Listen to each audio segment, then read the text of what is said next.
Thanks for downloading this episode from Teachers Talk Radio. You can find the full schedule and listen back to all our shows at ttradio.org. Enjoy the podcast. Need a smarter way to teach? Wish your lessons had more impact? Eduflix.com. Stream educational films for teachers and students in or out of the classroom. Keep students engaged. No ads.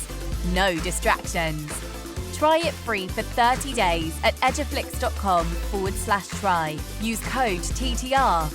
Get 50% off all orders made before June 1st. eduflix.com.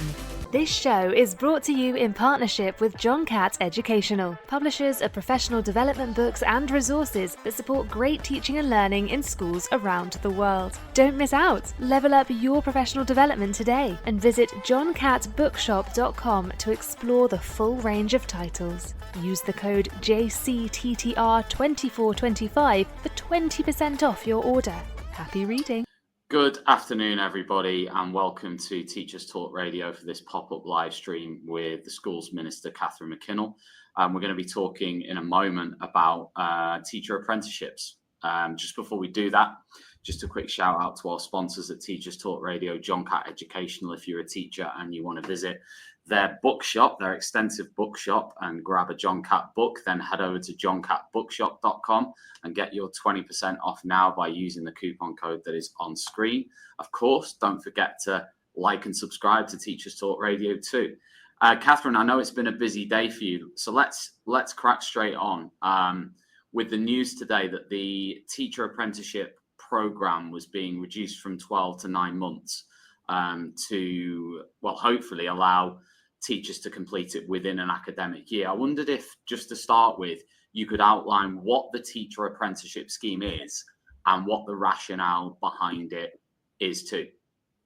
Yeah, so I mean, it is a busy day. Every day is a busy day because we have so much we want to achieve to really improve and make sure that teachers and schools and all of the school communities can deliver for children ultimately, which is, I know, the thing that we're all interested in and motivated to achieve.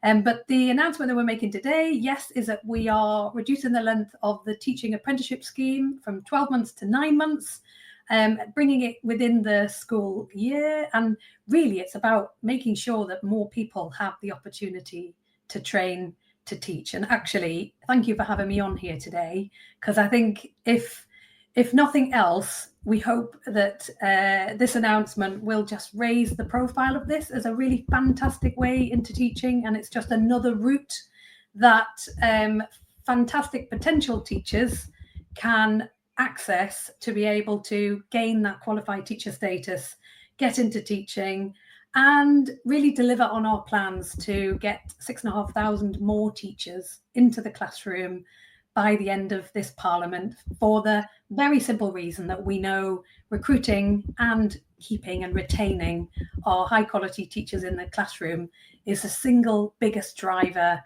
for high standards in our schools.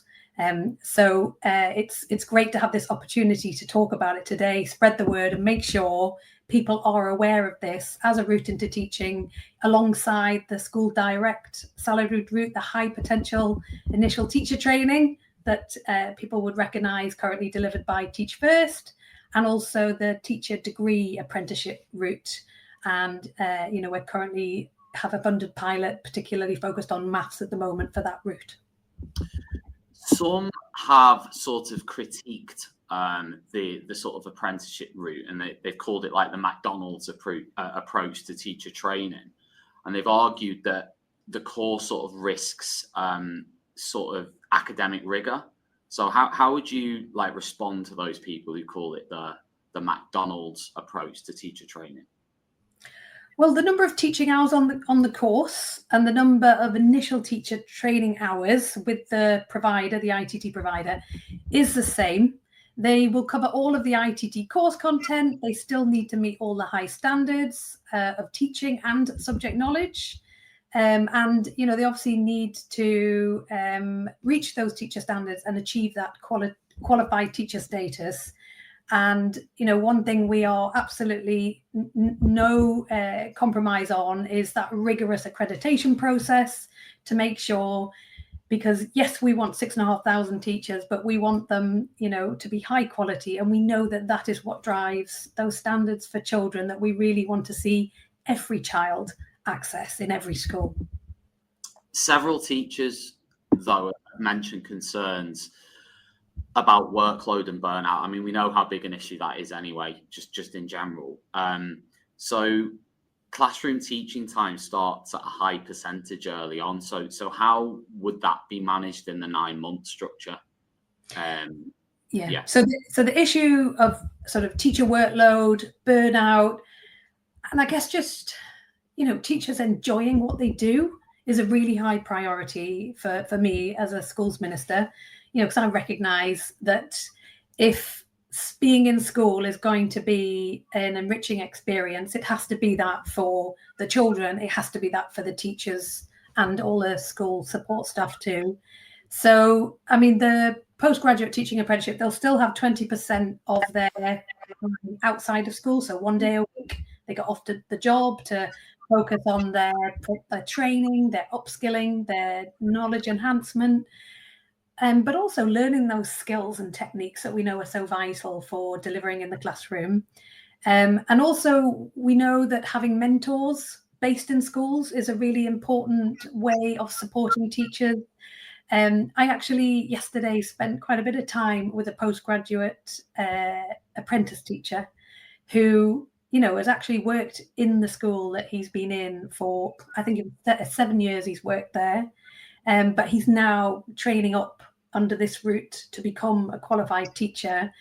So whilst he knows the children, he knows the school, developing those additional skills of being a teacher is something actually he feels really enhanced by being on the job, very quickly, but actually having that time and space as well to really enrich those skills, and also having people he can call on. And that's the other thing I think is really important, is having mentors, having a really supportive leadership team, having really good structures in place. And I guess one of the things, the messages we really want to get out is actually, if you need particularly teachers in these shortage subjects, maths, the sciences, languages, this opportunity is available to you as a school. But the only thing you have to do is demonstrate that you have the capacity to support that teacher to reach those levels and standards that we need to see. So it's a two-way street, and there's no compromise on the quality at all. I mean, how will the government ensure that apprentices are properly supported then, and not being used as sort of inexpensive labour in understaffed schools? So, I mean, as I said, that has to be part of the process for gaining the apprenticeship support framework and bringing a teacher through that process. Absolutely. There needs to be that mentoring support there. There needs to be that leadership support there. And obviously, we've got the ITTT core content framework and the early career framework, and there is very clear guidance and requirements set out by the Department for Education to make sure that those standards are adhered to. And I think having these different routes into teaching doesn't necessarily mean, a lowering of standards, not in any way. And the thing that actually strikes me when I've spoken now to a few apprentices within schools, and I think the difference for them is they're coming to it actually usually with other experience. So, they may have worked within as a special educational needs supporter, but not with qualified teacher status. They may have worked with children. I've met someone, that has done sport and PE and really worked with children in that way. They have loads of it, or they might have worked actually in other things as well, like youth work, social work. And then they bring all of that skill and experience and they bring that into school. And then to add on to that, then the qualification to actually be a teacher, which is no small feat. And I really admire the people that are undertaking these apprenticeships, because obviously they're doing that whilst working full time. And I think for them, many of the ones I've spoken to, it wouldn't have been an option otherwise, because they couldn't just drop out and study for a year. They've got a mortgage, they've got family, they've got responsibilities. It wouldn't have felt right just to say, I'm taking a year out. And there's, obviously anyone that wants to do that, fantastic. But if you don't feel you can do that, the risk is that you reach a ceiling on where you think you might be able to take your passion really for children and serving them in a school environment. But through this, it unlocks that opportunity to gain that qualified teacher status and really enrich your life as now a teacher and as someone that really is passionate about working with young people. And also clearly it's enriching for the school as well, because you've got someone with loads of experience that now can teach the children in the way that they want to. So it's win-win as far as I can tell. And how do you foresee schools being supported in this then, in terms of trying to get more apprentices into school? So what's the plan with the schools themselves in terms of how you're going to help them to be able to do that? Yeah, so we're actively supporting particularly secondary schools to recruit more secondary postgraduate teaching apprentices, and particularly in the key subjects. We are so determined, and I know teachers want this too, that teachers want to teach their specialist subject. And we know that children really benefit from having a teacher who has that training and background and knowledge and love of their specialist subject. So we increased the grant funding particularly for secondary, and particularly in the subjects that we know schools are, needing extra teachers. And we've seen a 68% increase in the trainees recruited, which is absolutely fantastic. But I guess the thing that strikes me, though, is there are probably that and double again of the number of people that are qualified and would qualify to undertake the apprenticeship, but there aren't the places available for them to do it.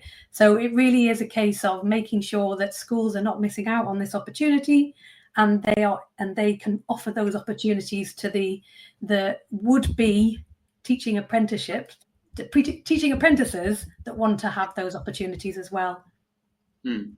I mean, we've talked about this reduction. I mean, okay, it's sort of 3 months, isn't it? Well, it's essentially, I guess, an extra term, isn't it? Plus potentially a summer holiday.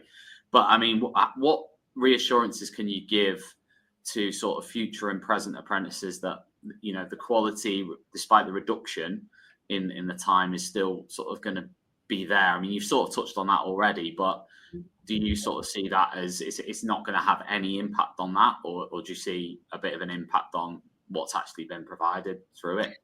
No, not at all, because the current 12-month minimum duration of apprenticeship is longer than the typical 9 months of an academic year. And that's the duration of other ITT routes. So really, it's just bringing the apprenticeship model into line with what other teacher training and initial teacher training apprenticeship routes. And it means that you can then acquire that at the end of the academic year, and you will still cover all the same content, and really you can get going. There's no waiting for what is a notional administrative and bureaucratic period to be able to kick off your teaching career. And you can imagine, if you've undergone all that intense training, you are ready to get going in your career, particularly if you've gained that qualified teacher status and you're just waiting for that.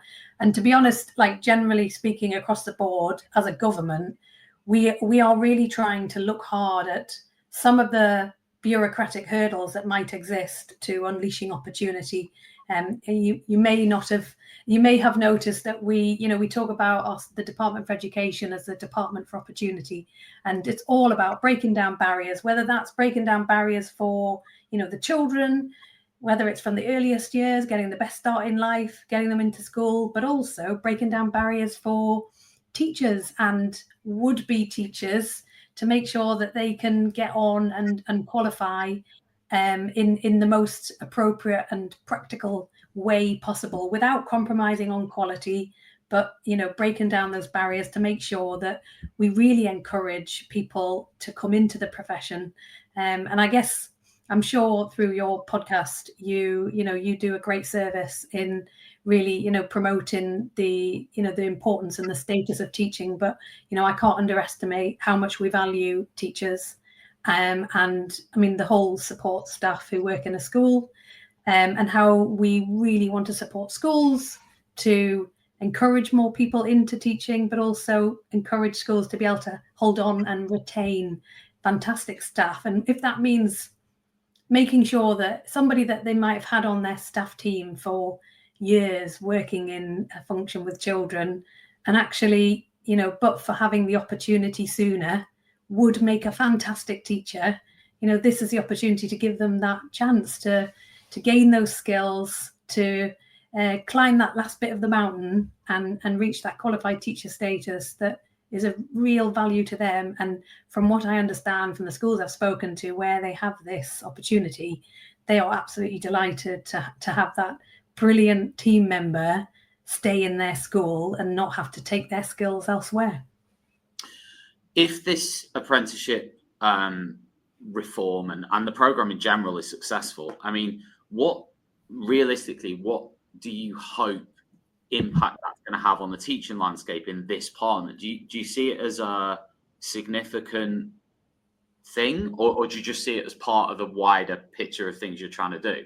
I think in many ways it is just part of the wider picture, because there are people come into teaching in all sorts of different ways and through different routes, and I actually think that's the wonderful thing about teaching, because I think the more you can accommodate and welcome in a whole wealth of experience, and I don't think there's any bad way into teaching as long as you come into teaching and you are you get specialized in the subject that we know children will benefit from. So we just want excellent teachers for every child, and so I think to increase the routes for people to reach that status is really what we are keen to do as a government. There should be no barriers to getting into teaching if you have the right attributes, if you have the right qualifications, or can get those qualifications with the right support. We're all about breaking down the barriers. We're running out of time now, Catherine, so just a couple of quick fire questions on a few other bits. So you might have seen that actually on Monday, Catherine Burblesing was on Teachers Talk Radio talking about her march that she's doing, which is sort of against the schools bill. And one of the things she actually mentioned in there was about QTS, and she was sort of critical of that on TTR, talking about how she didn't think QTS was actually important. I mean, I wonder just in the march in general, whether you have any comments on the march, whether you any comments on her sort of opposition to the schools bill. I have to be honest, I haven't seen anything about a march. Obviously, the Children's Wellbeing in Schools bill has made its way through the House of Commons. It's now going through the House of Lords, and I think it's been a really important opportunity to take through what are really important landmark changes to children's safeguarding, but also really practical changes within a school context. We're bringing in changes to the uniform rules so that children can have a smart uniform, but doesn't make their families poorer, which unfortunately is too much the case at the moment. We're bringing in breakfast clubs, and the changes we're making within the school system are to ensure that local authorities can cooperate with all the schools within their local area to make sure every child has a school place and we have them in the right areas. And then, as you say, to legislate for qualified teacher status for teachers. And obviously, I think if you meet any of these postgraduate teaching apprentices, they will tell you what that means to them and what that means for their teaching. And, I've spoken to quite a few now, and the message is really clear that they value being given the opportunity to get that qualified teacher status.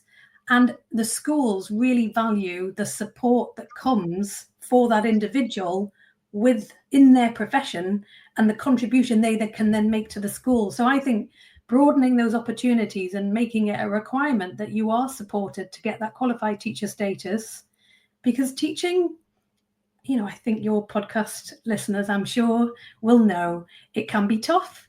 and you need a really strong skill set. You need that support, you need that training, that mentoring. It's really valuable, and we want that for every teacher to be able to give that really high quality teaching to the children that we know will benefit from it. Last question, Catherine, just on because there was you talked about routes into teaching. I mean, one of the big sort of reasons and factors that many teachers leave is because of the sort of school environment and what happens to them inside a school. And some have come up with the term toxic schools, right? That's a term that has been used for many, many years. So is there anything you're sort of thinking of doing that sort of might tackle that in terms of, cultures that aren't really helping in terms of recruitment and retention, particularly retention? Yeah, I mean, clearly, if we're going to tackle this recruitment, and as you say, the best recruitment policy starts with a good retention strategy. If we are going to tackle this, we need to make sure that we take the steps that are necessary. So clearly, I am listening really hard to the sector, listening to teachers, listening to school leaders. And I think particularly we're looking at where schools are doing this really well. And, what is it that makes a school environment have that really good retention rate that staff feel part of? And I think in extension to that the children feel they really belong to as well. And I think that's really important. So, we've got the targeted retention incentives. Clearly, finances can sometimes play a part in this. Clearly, we recognise teacher pay is really important. That's why it's one of the first things we did was implement the 5.5% pay award. That's 17% pay rises now over the last 3 years. We recognise that that's been an important factor. But again, pay isn't everything. And I think you quite rightly reference just the general environment and the working conditions of teachers. So, we are looking at the working practices. Schools, we've got flexible ambassador schools for flexible working to really showcase what can be done within a school context. And just, you'll know as well that one of the first things we did was remove the headline grades for Ofsted, which was one of the things we were asked to do. We are listening, we are responding, we're taking action, but obviously, we know there's more to do. And until we get that 6,500 more teachers, but as you say, get those teachers staying in the profession, then, it's not job done. Catherine, thank you ever so much for your time this afternoon, and have a good rest of the day. Hope it's not as busy as the one leading up to this. It's really lovely to meet you. Bye-bye. Okay. You've been listening to Teachers Talk Radio. Tune in live and listen back at ttradio.org. We look forward to hearing from you next time on Teachers Talk Radio.